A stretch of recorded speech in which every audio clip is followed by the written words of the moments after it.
평생 열심히 일해 오셨죠? 이제는 세상을 여행하며 인생을 즐길 시간입니다. 하지만 혹시 오랫동안 꿈꿔온 그 여행이 오히려 평생의 후회가 된다면요?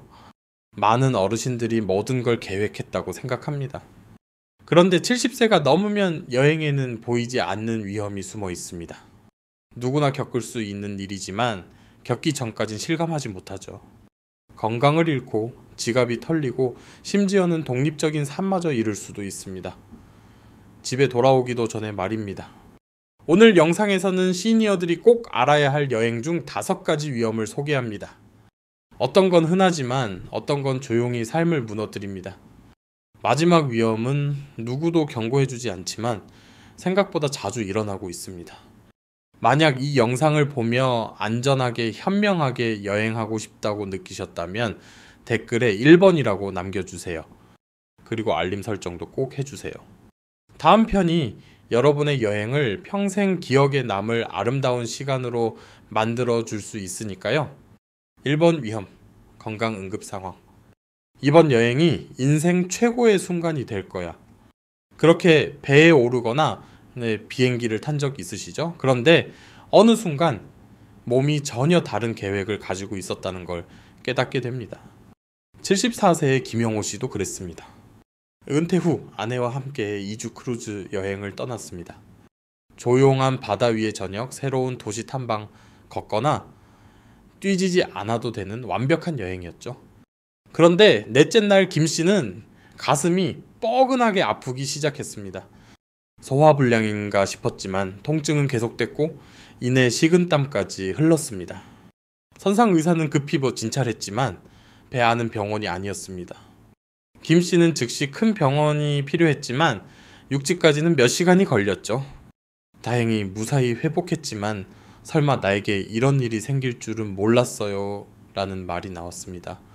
이게 바로 많은 분들이 간과하는 부분입니다.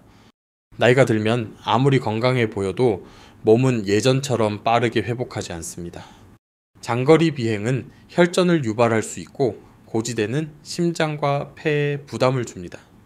집에 있을 땐 아무렇지 않은 증상도 낯선 나라에서는 심각한 문제로 커질 수 있습니다. 더 큰 문제는 보험입니다. 한국의 건강보험이 해외에선 통하지 않을 수 있습니다. 언어도 다르고 의료 시스템도 낯설며 병원비는 몇백만 원이 훌쩍 넘을 수 있죠. 진료 한 번 약 하나가 여행 경비를 다 날릴 수도 있습니다. 물론 우리는 누구나 최악의 상황은 생각하기 싫습니다. 하지만 외면한다고 없던 일이 되지는 않죠. 70세 넘었다고 여행을 못 가는 건 아닙니다. 단지 50대 때와는 다르게 준비해야 한다는 겁니다. 출발 전 병원에서 건강검진을 꼭 받으세요. 약이 충분한지 확인하고 여분도 챙기세요. 여행지의 의료시설은 어떤지, 응급상황 시 전화번호는 무엇인지 미리 알아두세요. 그리고 꼭 의료 포함 여행자보험을 가입하세요. 응급후송까지 보장되는 보험이면 더 좋습니다. 여행은 즐겁고 안전해야 합니다. 작은 준비가 평생 잊지 못할 여행을 만들어줍니다. 번호 2. 감염과 오염 노출 증가. 눈에 보이지도 않고 냄새도 나지 않습니다. 하지만 여행 중 숨 쉬는 공기, 손이 닿는 표면, 식탁 위의 음식까지 이제는 예전만큼 쉽게 이겨내기 어려운 위험들이 숨어 있습니다. 한번 상상해 보세요. 전 세계 사람들이 북적이는 공항 대합실에 서 있습니다. 시끄럽고 복잡한 분위기 속에 드디어 비행기에 탑승의 자리에 앉고 한숨을 내쉽니다.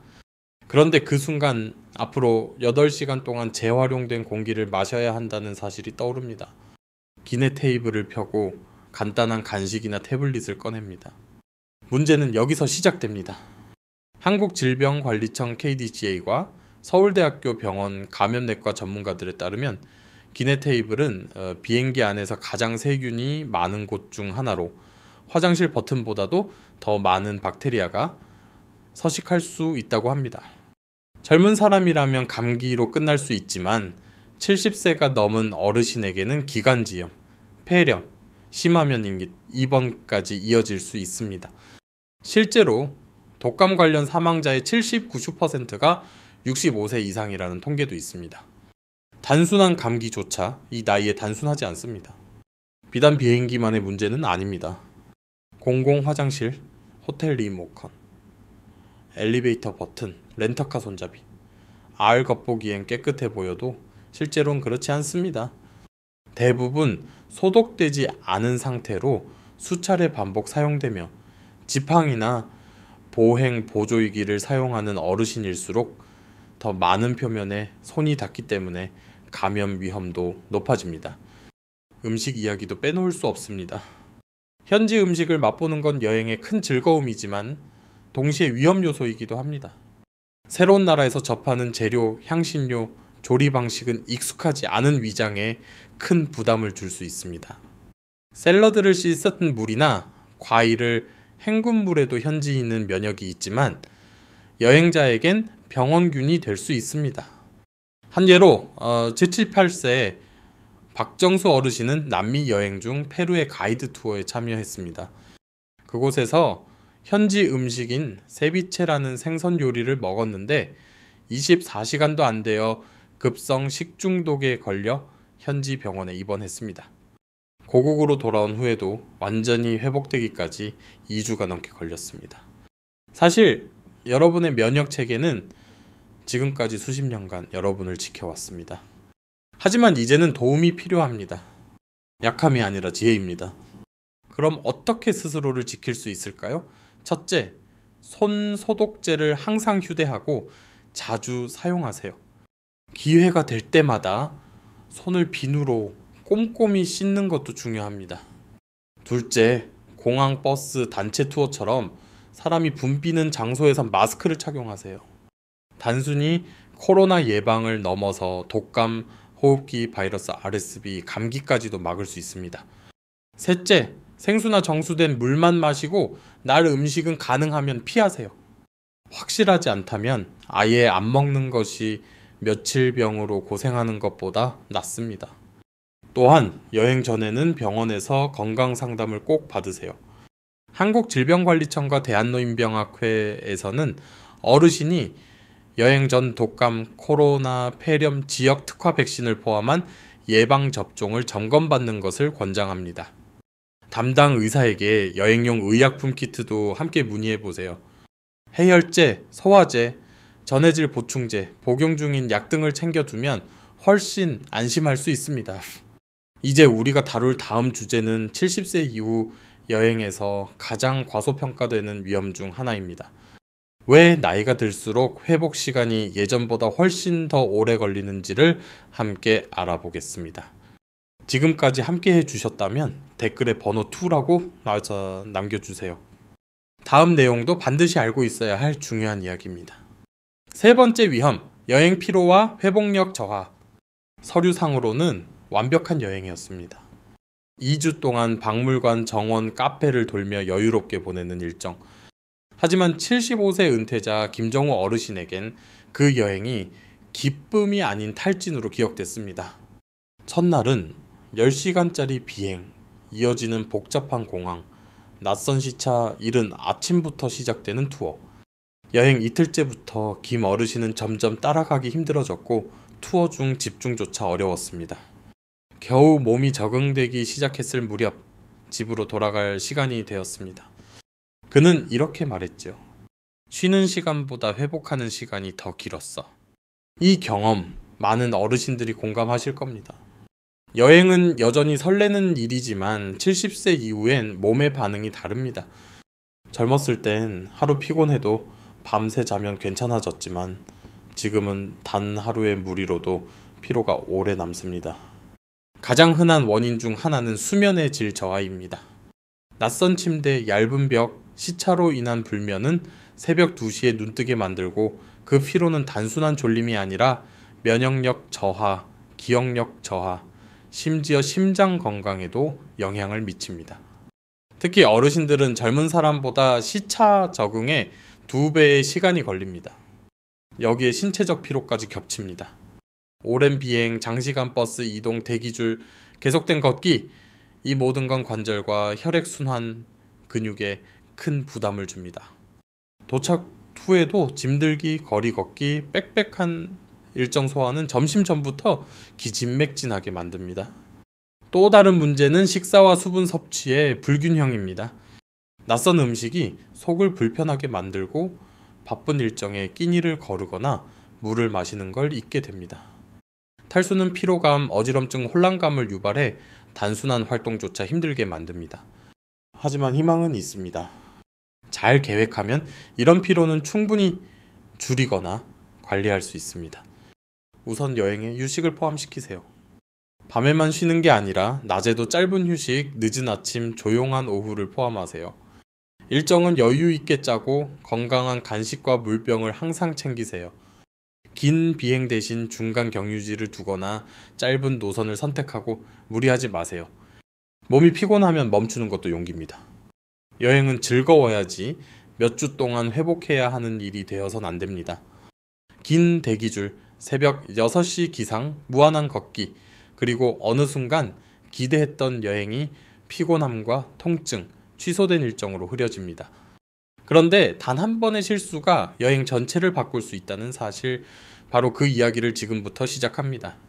네 번째 위험, 낙상과 부상 위험. 70세 이후의 여행에서 가장 갑작스럽고 인생을 뒤흔들 수 있는 위험, 그건 바로 넘어짐입니다. 집에서는 그저 멍이나 약간의 타박상일 수 있지만 낯선 곳에선 그 한 번의 실수가 골절, 입원, 그리고 긴 재활로 이어질 수 있습니다. 나이가 들면 균형 감각은 자연스럽게 약해지고 반사신경도 느려지며 뼈는 더 약해집니다. 원래는 기분 좋은 휴가였던 일정이 고통과 비용의 시작이 될 수 있습니다. 예를 들어 78세의 이은숙 어르신은 평소에도 건강하고 활발하셨고 늘 유럽 골목길을 걷는 꿈을 갖고 계셨습니다. 하지만 이탈리아에서의 꿈같은 여행 중 밤에 조명이 어두운 돌바닥에서 발을 헛디뎠고 단숨에 넘어진 그녀는 엉덩이 쪽에 심한 통증을 느꼈습니다. 병원 진단은 골절. 여행은 그날로 끝났고 그 이후로 몇 달 동안 회복 치료를 받았으며 다시 여행을 떠나는 게 두려워졌다고 합니다. 그녀가 잃은 건 여행만이 아니라 자신감과 독립성이었습니다. 많은 어르신들과 가족들이 이 문제를 깊이 생각하지 않습니다. 하지만 현실은 냉정합니다. 크루즈는 배가 흔들리고 호텔 욕실은 미끄럽고 유럽의 오래된 건물은 계단이 좁고 손잡이조차 없는 곳이 많습니다. 그리고 해외 의료 시스템은 한국처럼 빠르고 정확하지 않을 수도 있습니다. 작은 부상도 치료가 지연되면 위험해질 수 있습니다. 더 큰 문제는 피로입니다. 긴 하루가 지나면 다리는 무겁고 관절이 뻣뻣해집니다. 여기에 관절염이 있다면 기차역 한가운데를 걷는 일조차 장애물 코스처럼 느껴집니다. 대부분의 낙상은 부주의 때문이 아니라 피로와 방심이 겹쳐 발생합니다. 단 한 번의 잘못된 디딤이 예상치 못한 큰 사고로 이어지는 겁니다. 그렇다면 어떻게 대비해야 할까요? 우선 접근성이 좋은 장소를 선택하세요. 엘리베이터, 경사로, 밝은 복도가 있는 호텔을 고르시고 투어를 예약할 땐 도보거리, 길의 상태, 쉴 수 있는 곳이 있는지 꼭 확인하세요. 지형이 험한 곳은 과감히 제외해도 좋습니다. 짐을 쌀 때도 의도를 가지세요. 미끄럼 방지 신발을 신고 지팡이가 필요하다면 꼭 챙기세요. 그리고 중요한 건 자신의 한계를 인정하는 것입니다. 사진 한 장, 일정 하나보다 소중한 건 당신의 건강입니다. 아무리 멋진 여행이라도 한 번의 낙상으로 평생의 독립성을 잃을 수 있습니다. 하지만 몇 가지 현명한 선택만으로도 당신은 안전하게 그 여행을 마치고 소중한 추억만 가질 수 있습니다. 혹시 당신이나 아는 분이 여행 중 넘어졌던 적이 있으신가요? 그 이야기를 댓글로 남겨주세요. 당신의 경험이 누군가를 지켜줄 수 있습니다. 그리고 좋아요, 구독, 알림 설정도 잊지 마세요. 지금부터가 가장 개인적이고 중요한 이야기일지도 모릅니다. 다섯 번째 위험, 여행자 보험과 재정 손실. 여행의 가장 큰 위험이 낙상, 질병, 피로라고 생각하실 수 있습니다. 하지만 많은 어르신들에게 가장 예상치 못한 위험은 예약 확인서에 작은 글씨와 사라진 통장의 잔고 속에 숨어 있습니다. 다친 건 뼈가 아니라 예산입니다. 70세 이후엔 단 한 번의 실수나 예기치 못한 상황이 꿈꿨던 여행을 재정적 악몽으로 바꿔놓을 수 있습니다. 먼저 많은 분들이 오해하는 부분이 있습니다. 바로 해외 의료비입니다. 대부분 아프면 건강보험이 알아서 해주겠지라고 생각합니다. 그러나 대부분의 국내 보험은 해외에서 아무런 도움이 되지 않습니다. 여행자 보험이 없다면 해외 병원비는 전액자비 부담이며 이 비용은 은퇴 후 소중히 아껴온 예산을 순식간에 무너뜨릴 수 있습니다. 또한 여행 취소 문제도 있습니다. 많은 어르신들이 몇 달 혹은 1년 전부터 일정을 예약하고 그때쯤이면 괜찮겠지라고 생각합니다. 하지만 건강 문제, 가족 상황, 새로 복용하게 된 약 등으로 인해 여행을 취소하거나 연기해야 하는 경우가 생깁니다. 안타깝게도 항공사, 크루즈, 호텔 등은 환불 정책이 매우 까다롭고 여행 취소 보험이 없다면 수백만 원이 그냥 사라질 수도 있습니다. 게다가 가장 무서운 위험은 사기와 사칭 범죄입니다. 요즘은 나이든 여행자를 노리는 사기 수법이 점점 정교해지고 있습니다. 가짜 호텔 사이트, 지나치게 싼 항공권, 바가지 요금을 부르는 택시기사, 가짜 가이드, 심지어는 사진과 예약 확인서까지 정교하게 만든 사기 패키지도 있습니다. 76세 최재호 어르신도 피해자였습니다. 평소 꼼꼼하고 돈 관리를 잘하던 분이었지만 온라인에서 너무 괜찮아 보이는 리조트를 발견하고 예약했습니다. 사진은 멋지고 가격은 착했기에 망설이지 않았죠. 그런데 도착해 보니 그 호텔은 존재하지 않았습니다. 웹사이트 자체가 사기였던 겁니다. 예약도 환불도 없었고 예산 절반은 사라졌습니다. 결국 급히 숙소를 다시 구해야 했고 2배의 가격을 내고 겨우 하루 묵을 수 있는 방을 구했습니다. 평생 기억에 남을 휴가가 스트레스와 비용으로 얼룩졌습니다. 그렇다면 어르신들이 재정적으로 안전하게 여행하는 방법은 무엇일까요? 먼저 자신의 건강보험을 점검하세요. 대부분의 보험이 해외 진료를 보장하지 않으므로 의료사고와 여행 취소가 모두 포함된 신뢰할 수 있는 여행자 보험에 반드시 가입해야 합니다. 둘째, 예약은 신중하게 하세요. 잘 알려진 여행사와 숙박업체를 이용하고 지나치게 싼 가격이나 급한 예약은 피하세요. 뭔가 이상하다면 그 느낌을 믿는 것이 좋습니다. 마지막으로 여행 중 돈 관리를 철저히 하세요. 꼭 필요한 현금만 소지하고 카드 정보는 안전하게 보관하며 낯선 사람이 다가올 때는 주의하세요. 그럼 이제 질문이 생깁니다. 그럼 어르신들은 그냥 여행을 포기해야 하나요? 아닙니다. 다음 장에서 그 해답이 나옵니다. 우리는 두려움이 아닌 자유, 위험이 아닌 준비에 대해 이야기할 것입니다. 70세 이후에도 여행은 인생을 풍요롭게 만드는 가장 강력한 경험 중 하나가 될 수 있습니다. 현명하게만 한다면요. 오늘 어떤 통찰을 얻으셨나요? 댓글로 남겨주시고 좋아요와 구독, 알림 설정도 잊지 마세요. 이 시리즈는 단순한 영상이 아니라 더 똑똑하고 안전하고 의미 있는 여행을 위한 인생 가이드입니다. 마무리 이야기. 우리는 70세 이후 여행에서 마주치는 5가지 숨은 위험, 건강 응급 상황, 감염 노출, 피로, 낙상, 재정 손실에 대해 알아봤습니다. 설렘 속에 시작된 여행이 예상치 못한 변수 하나로 스트레스와 위험으로 바뀔 수 있다는 것. 많은 어르신들이 이런 현실을 직접 겪기 전엔 알지 못합니다. 하지만 중요한 건 이 모든 위험이 여행을 포기하라는 뜻은 아니라는 점입니다. 단지 여행 방식이 달라져야 한다는 뜻입니다. 40대, 50대 때처럼 장거리 비행과 빠듯한 일정에 몸을 던지기보단 지금은 조금 더 가까운 도시, 의료 시스템이 잘 갖춰진 지역, 평평한 보도와 조용한 숙소를 선택하는 것이 더 현명한 선택일 수 있습니다. 여행을 멈추는 것이 아니라 여행을 다르게 하는 것. 그것이 지금의 우리의 여행 방식입니다. 그러니 다음 여행을 계획하기 전에 꼭 스스로에게 묻는 시간을 가지세요. 지금 내 건강 상태는 이 여행을 감당할 수 있는가? 만약에 상황이 생겼을 때 보험은 준비되어 있는가? 이 목적지는 어르신들에게 친절하고 안전한가? 이 질문들은 호텔을 고르거나 관광 일정을 짜는 것보다 재미없어 보일 수 있지만 이 질문이야말로 기억에 남는 여행과 후회로 남는 여행을 가르는 결정적인 기준이 됩니다. 오늘 함께 해주셔서 감사합니다. 혹시 오늘 영상에서 얻은 깨달음이 있다면 댓글로 남겨주세요. 다음 여행에 어떤 변화를 주실지 당신의 이야기를 들려주세요. 그 이야기가 누군가의 마음을 움직일 수 있습니다. 도움이 되셨다면 좋아요, 구독, 공유 부탁드립니다. 당신의 응원은 우리가 계속해서 의미 있는 콘텐츠를 만들고 서로 연결되고 함께 나아갈 수 있는 힘이 됩니다. 안전하게, 지혜롭게, 그리고 자신 있게 우리 다음 영상에서 다시 뵙겠습니다.